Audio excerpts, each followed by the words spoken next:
Hello friends, I am Rabia. Welcome in MPSC Kid Online Academy YouTube channel. Friends, आजच्या व्हिडिओमध्ये अगदी सोप्या पद्धतीने आणि काही क्षणामध्ये आपण दोन कन्सेप्ट पाहणार आहोत. त्या म्हणजे what is present continuous tense. चालू वर्तमान काळ म्हणजे काय? And another concept is the proper use of am is are. Am is are या हेल्पिंग वर्बचा प्रॉपर यूज आपण विथ 21 एक्झाम्पल्स या व्हिडिओमध्ये पाहणार आहोत.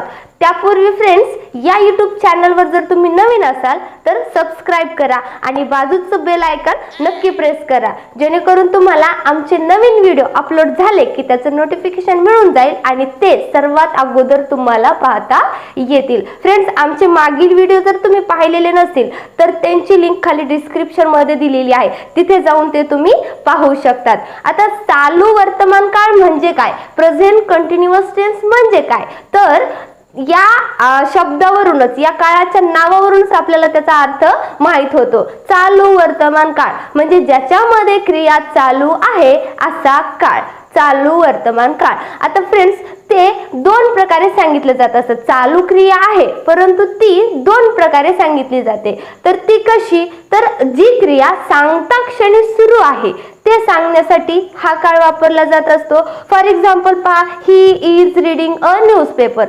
तो वर्तमानपत्र वाचत आहे. या वाक्यामध्ये त्याची वर्तमानपत्र वाचण्याची क्रिया ही आता सध्या सुरू आहे, सांगता क्षणी सुरू आहे. त्याच्यामुळं तो काळ म्हणजे चालू वर्तमान काळ असतो. आणि दुसरी गोष्ट, दुसरा अर्थ याचा कसा, चालू वर्तमान काळाचा दुसरा अर्थ कसा व्यक्त होतो, तर ती क्रिया आत्ता सांगता क्षणी सुरू नसते परंतु ती वर्तमान काळामध्ये चालू असते, हे सांगण्यासाठी देखील चालू वर्तमान काळाचा वापर होत असतो. For example, she is learning English nowadays. She is learning English nowadays म्हणजे काय, तर ती आजकाल इंग्रजी शिकत आहे.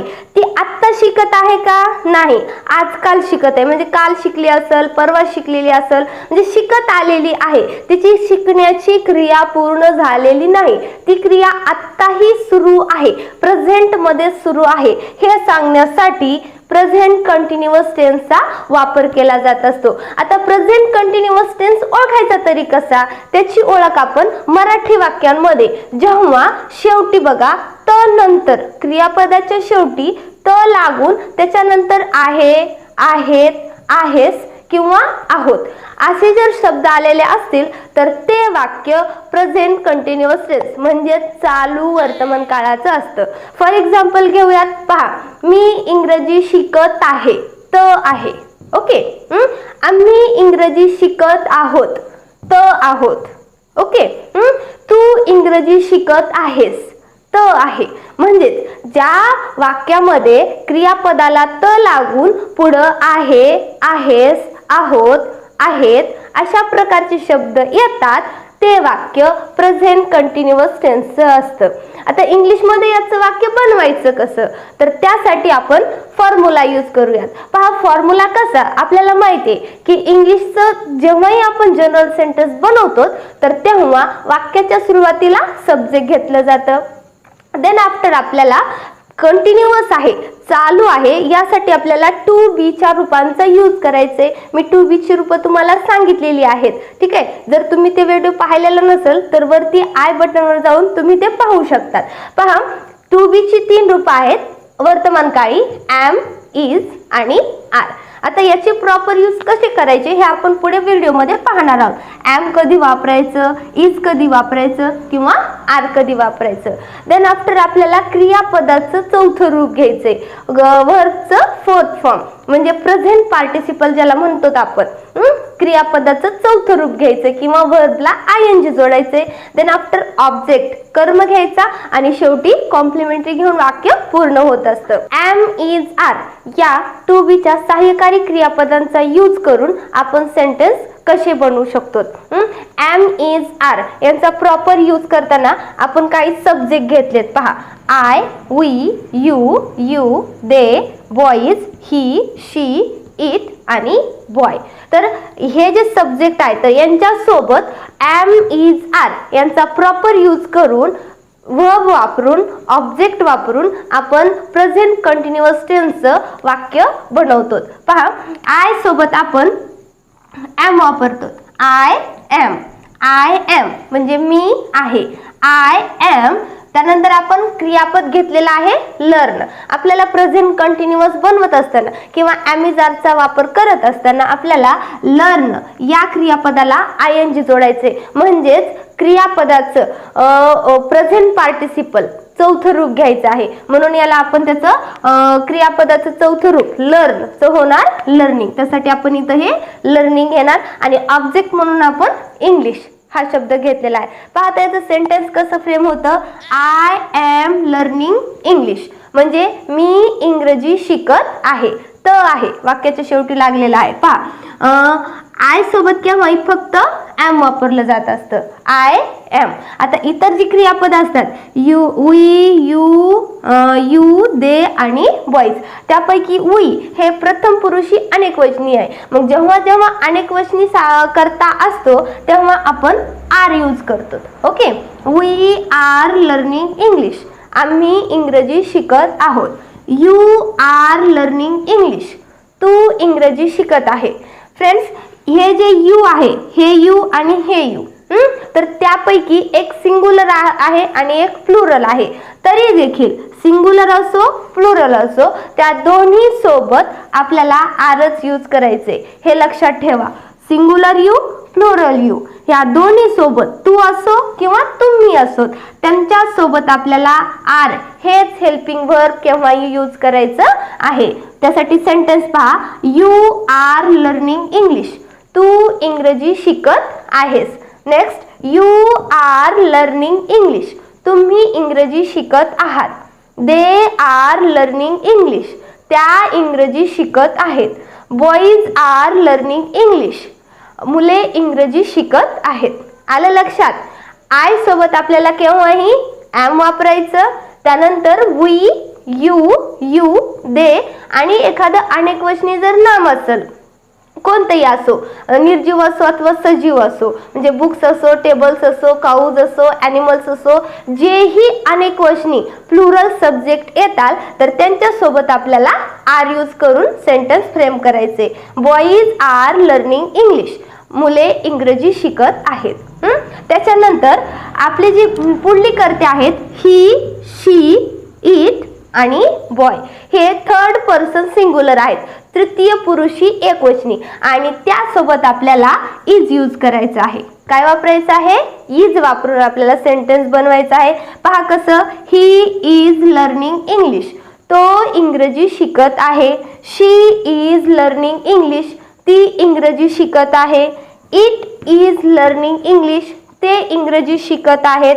Boy is learning English. मुलगा इंग्रजी शिकत आहे. आलं लक्षात. परत एकदा ऐका. आय सोबत आपल्याला एम वापरून सेंटेन्स बनवायचे. त्यानंतर वी, यू आणि दे. त्याचबरोबर अनेक वचनी करता असेल तर आर यूज करावं लागतं. आणि त्यानंतर ही, शी, इट, बॉय हे जे थर्ड पर्सन सिंगुलर सब्जेक्ट येत असतात त्यांच्यासोबत इज वापरून आपल्याला सेंटेन्स बनवायचं असतं. फ्रेंड्स, अशा प्रकारे तुम्ही I, we, you, he, she, it, they त्याचबरोबर दुसरी एखादी 2-4 सब्जेक्ट घेऊन एम इज आर घेऊन त्याचबरोबर इथली जी वर्ब आहेत ते चेंज करून लर्नच्या ऐवजी टीच घ्या, आज घ्या, टेल घ्या, अशा प्रकारचे वर्ब घेऊन आणि ऑब्जेक्ट चेंज करून मोठ्या प्रमाणामध्ये सेंटेन्स बनवू शकतात. एम इज आर यूज करून प्रेझेंट कंटिन्युअस मधील काही सेंटेन्स पाहूयात. पहा. I am going to school. मी शाळेला जात आहे. या सेंटेन्स मध्ये आय सब्जेक्ट यूज केला. देन आफ्टर आय सोबत आपण एम हे हेल्पिंग वर्ब यूज केलं. गोइंग जात आहे. आता गो ला आयएनजी लावलं. गोइंग चौथं रूप तयार झालं. हे मेन वर्ब आणि टू स्कूल हे ऑब्जेक्ट. अशा प्रकारे आपण विविध सेंटेन्स बनवून त्याची प्रॅक्टिस करू शकतो. पहा. Next sentence. He is coming tomorrow. तो उद्या येत आहे. Okay. He is coming tomorrow. Diwali is coming. Diwali येत आहे. Diwali is coming. I am leaving now. मी आता निघत आहे.